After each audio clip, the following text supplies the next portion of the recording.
بہت شکریہ عمیر بن یوسف صاحب. کراچی کا ٹریفک، اور بہت شکریہ پھر بھی عمیر آپ کا کہ آپ آئے اور اس طرح سے ہمیں جو ہے اپنی ذمہ داری کو مکمل کیا. نونہال کو حکیم محمد سعید کی شہزادی سے زیادہ کون جان سکتا ہے. اور ابھی ایک نیا سلسلہ جو شروع ہوا ہے نونہال میں، جس طرح سے حکیم محمد سعید صاحب کی تحریریں آج بھی نونہال کا حصہ ہیں، اور جب تک نونہال چھپتا رہے گا انشاءاللہ تعالی، جب اس وقت تک وہ اس کی تحریریں اس میں آتی رہیں گی حکیم صاحب نے جو اپنی حیات میں لکھی تھیں. اب محترمہ سعدیہ راشد صاحبہ کی بھی تحریریں اس کے اندر اس کا حصہ ہیں، تاکہ وہ اپنے بچوں سے، نونہالوں سے خطاب کرتی رہیں، بات کرتی رہیں. نونہال میں جب بھی سعدیہ صاحبہ کا نام آتا ہے تو سعدیہ آپا لکھا جاتا ہے. تو نونہال کو سمجھنے کے لیے سعدیہ آپا سے بہتر کون بتا سکتا ہے.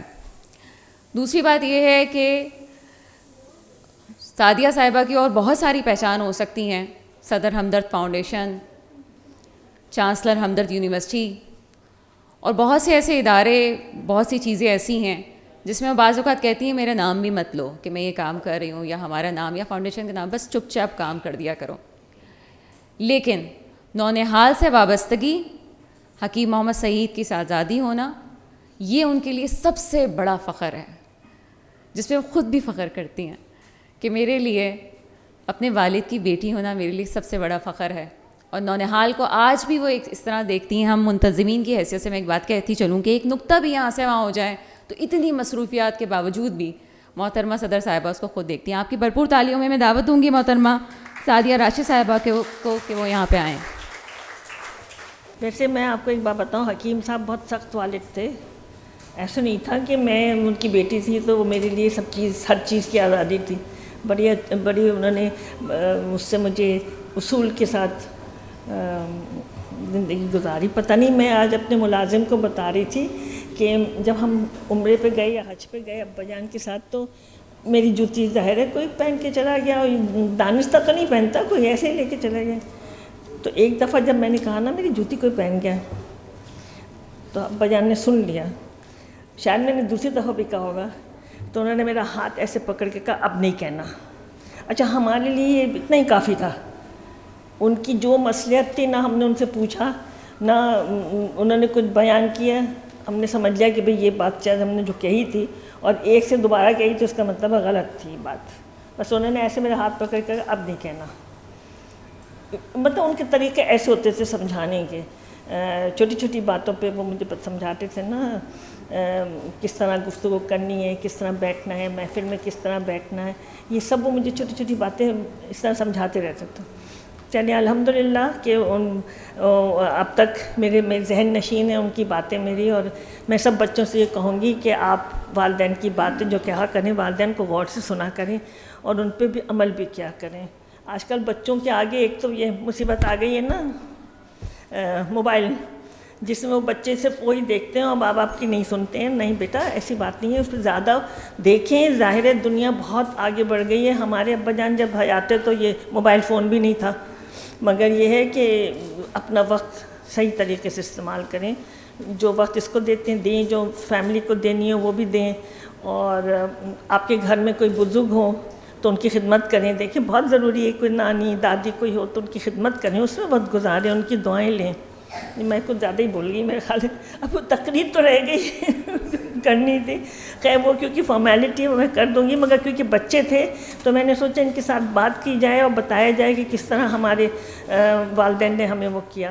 اور میرے والد اگر کچھ کہتے تھے تو میری امی کبھی اس کو نہیں اپوز کرتی تھیں. یہ ان کی بات تھی، مطلب ہی لیڈ دا رول اینڈ اماں نہیں کچھ کہہ سکتی تھیں. پھر وہ جو انہوں نے کہہ دیا بس وہ کرنا ہے ہمیں. ابا جان تو مجھے سونے بھی نہیں دیتے تھے صبح. میں کبھی مجھے اجازت نہیں تھی کہ میں صبح دیر تک سوؤں، بالکل نہیں جی. وقت پہ سونا، وقت پہ اٹھنا. میں بچوں سے یہی کہتی ہوں پلیز وقت پہ سوئیں، وقت پہ اٹھیں. دن کو رات نہ بنائیں اور رات کو دن نہ بنائیں. وہ تو اللہ کی اس کے بھی خلاف ہے. اللہ تعالیٰ نے دن بنایا کام کے لیے اور رات بنائی ہے آرام کے لیے. تو جو اللہ تعالیٰ کا ہے اس پہ ہم عمل کریں نا، بجائے سے کہ ہم نے سب نے، نوجوانوں نے تو بالکل رات کو دن اور دن کو رات بنا رکھا ہے. تو بیٹے آپ لوگ سنبھلیں اور دیکھیں اپنا وقت کا صحیح استعمال کریں.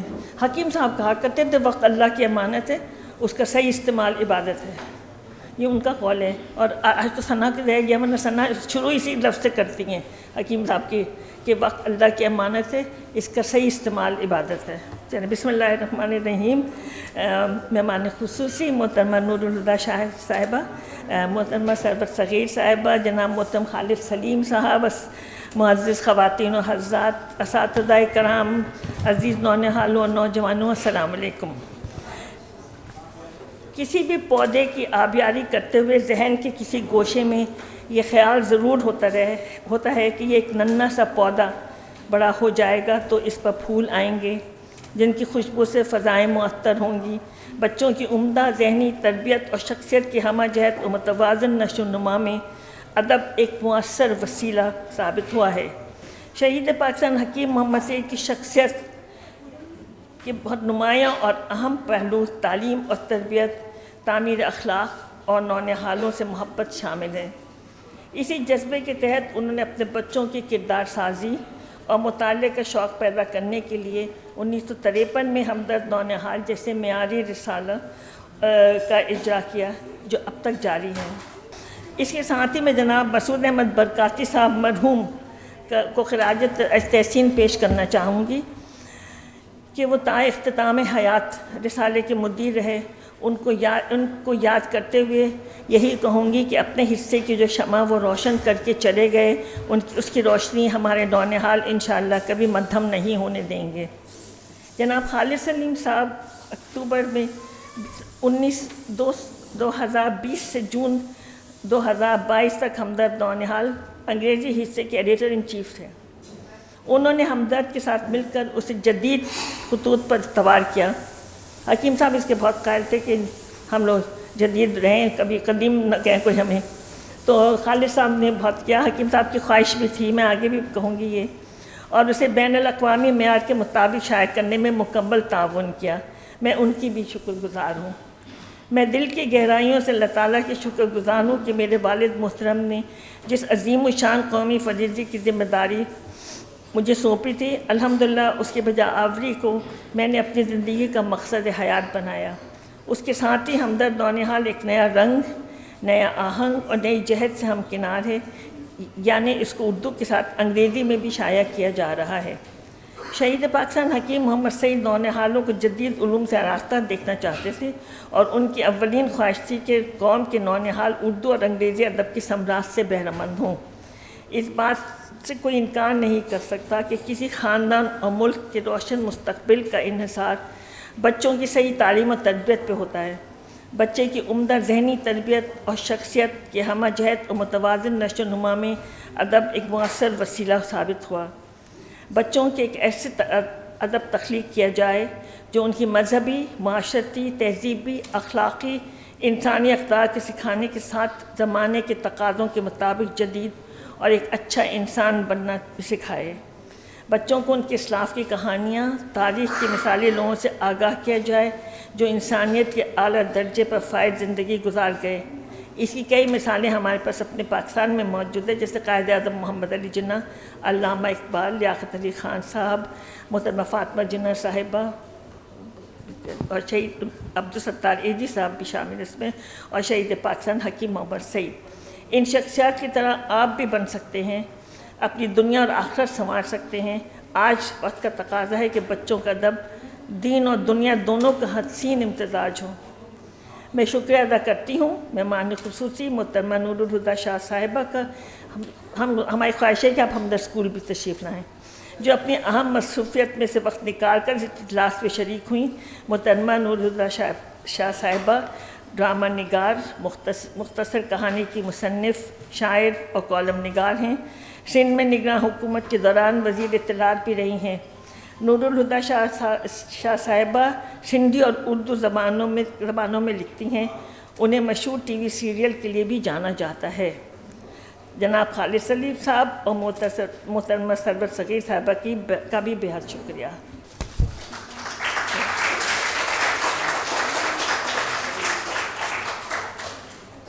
بہت شکریہ نونہال مقررین کو بلانے کا سلسلہ جاری رکھتے ہیں، اور اس وقت میں دعوت دوں گی محمد عبد الباسط کو دارالارقم اسکول سے وہ آئیں اور اپنے خیالات کا اظہار کریں۔ شروع کرتا ہوں میں اللہ کے بابرکت نام سے جو بڑا مہربان نہایت رحم کرنے والا ہے۔ صدر علی وقار اور حاضرین مجلس، اب سے 70 سال پہلے کی بات ہے کہ ایک چھوٹا سا بچہ جس کے والد صاحب اسے ایک رسالہ لا کر دیتے ہیں اور اس رسالے سے اس کی عملی تربیت شروع ہوتی، لیکن والدین کی تربیت کے بعد جب وہ بچہ آگے بڑھتا ہے تو وہ اس رسالے سے اپنے بچوں کو ہی پیش کرتا ہے، پھر اس کا یہ رسالہ مجھ تک پہنچتا ہے۔ جناب اعلیٰ، کیا آپ سب جانتے ہیں کہ وہ بچہ کون تھا؟ وہ میرے دادا محترم تھے، پھر اس کے بعد میرے والد محترم۔ اب وہ رسالہ میں پڑھتا ہوں، اور وہ رسالہ کون سا ہے؟